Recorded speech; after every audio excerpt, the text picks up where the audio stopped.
ലോക്സഭാ തെരഞ്ഞെടുപ്പിന് ശേഷം 7 സംസ്ഥാനങ്ങളിലായി നടന്ന 13 നിയമസഭാ സീറ്റുകളിലേക്കുള്ള ഉപതെരഞ്ഞെടുപ്പിന്റെ ഫലം പുറത്തു വന്നപ്പോൾ ബി.ജെ.പിക്ക് കനത്ത തിരിച്ചടിയാണ് കിട്ടിയത്.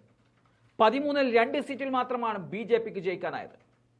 ബംഗാളിലെ 4 നിയമസഭാ സീറ്റുകളിലേക്ക് നടന്ന ഉപതെരഞ്ഞെടുപ്പിൽ മുഖ്യമന്ത്രി മമതാ ബാനർജിയുടെ ശക്തി ഒരിക്കൽ കൂടി തെളിഞ്ഞു കഴിഞ്ഞിരിക്കുകയാണ്.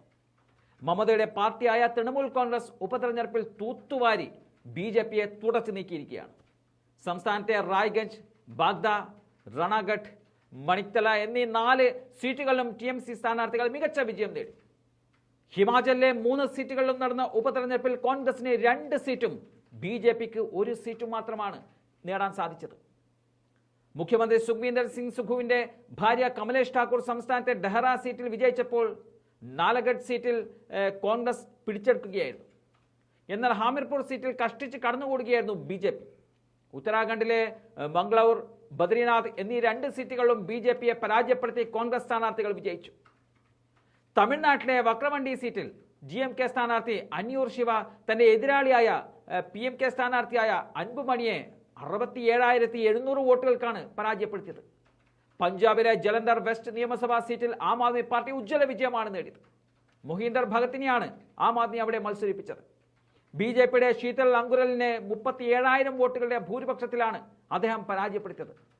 എന്നാൽ ബീഹാറിലെ റുപൈലി മണ്ഡലത്തിൽ നിന്നുള്ള ഉപതെരഞ്ഞെടുപ്പിൽ 2 മുന്നണികളെയും ഞെട്ടിച്ചുകൊണ്ട് സ്വതന്ത്ര സ്ഥാനാർത്ഥി ശങ്കർ സിംഗ് ഭരണകക്ഷിയായ JDUവിന്റെ കലാധർ മണ്ഡലിനെ 8,200 വോട്ടുകൾക്കാണ് പരാജയപ്പെടുത്തിയത്. നിതീഷ് കുമാറിന്റെ JDUവിന്റെ കോട്ടയാണ് റുപൈലി മണ്ഡലം. നിതീഷിനുള്ള തിരിച്ചടിയായി ആ മണ്ഡലത്തിലെ പരാജയത്തെ വിലയിരുത്തപ്പെടുന്നുണ്ട്. എന്നാൽ ബി.ജെ.പിക്ക് അല്പം ആശ്വാസത്തിന് വക നൽകുന്നത് മധ്യപ്രദേശിലെ ബി.ജെ.പിയുടെ വിജയമാണ്. മധ്യപ്രദേശിൽ കോൺഗ്രസ് പരാജയപ്പെട്ടത് മുൻ മുഖ്യമന്ത്രി കമൽനാഥിന്റെ കോട്ടയായ അമർവാര മണ്ഡലത്തിലാണ്. ഈ സീറ്റ് കമൽനാഥിന്റെ കോട്ടയായിരുന്ന ചിന്ദ്വാര ലോക്സഭാ മണ്ഡലത്തിലാണ്. ഇത്തവണ ലോക്സഭാ തെരഞ്ഞെടുപ്പിൽ കമൽനാഥിന്റെ മകൻ നകുൽനാഥിനെ ചിന്ദ്വാരയിൽ ബി.ജെ.പിയുടെ വിവേക് ബണ്ടി സാഹു പരാജയപ്പെടുത്തിയിരുന്നു. അതിന് തൊട്ടു പുറകെയാണ് ഈ മണ്ഡലവും ബി.ജെ.പി ഇപ്പോൾ പിടിച്ചെടുത്തിരിക്കുന്നത്. കോൺഗ്രസ് സ്ഥാനാർത്ഥി ധീരൻ ഷാ ആദ്യ റൗണ്ടുകളിൽ മുന്നേറ്റം നടത്തിയെങ്കിലും അവസാന റൗണ്ട് വരെ ആ ലീഡ് നിലനിർത്തി വിജയം നേടാനാവുമെന്ന് തോന്നിപ്പിച്ചിരുന്നു. എന്നാൽ അവസാന റൗണ്ടിന് ശേഷം ബി.ജെ.പിയുടെ കമലേഷ് ഷാ 3,252 വോട്ടുകൾക്ക് അവിടെ വിജയിക്കുകയായിരുന്നു. കമലേഷ് ഷാ കഴിഞ്ഞ 11 വർഷക്കാലമായി ഈ മണ്ഡലത്തിലെ കോൺഗ്രസിന്റെ MLA ആയിരുന്നു. അദ്ദേഹം കാലുമാറി ബി.ജെ.പിയിൽ പോയതോടെയാണ് അവിടെ മത്സരത്തിന് കളമൊരുങ്ങിയത്. എന്തായാലും ഉപതെരഞ്ഞെടുപ്പ് നടന്ന 13-ൽ 2 മണ്ഡലങ്ങളിൽ ബി.ജെ.പിക്ക് ജയിക്കാൻ സാധിച്ചുവെങ്കിലും ഈ ജയങ്ങളൊന്നും എടുത്തു പറയത്തക്ക വിധമുള്ളതല്ല. അവസാന റൗണ്ടിലാണ് ഈ 2 മണ്ഡലങ്ങളിലും, അതായത് മധ്യപ്രദേശിലെ അമർവാര മണ്ഡലത്തിലും ഹിമാചൽ പ്രദേശിലെ ഹാമിർപൂർ മണ്ഡലത്തിലും ബി.ജെ.പി ജയിച്ചു കയറിയത്.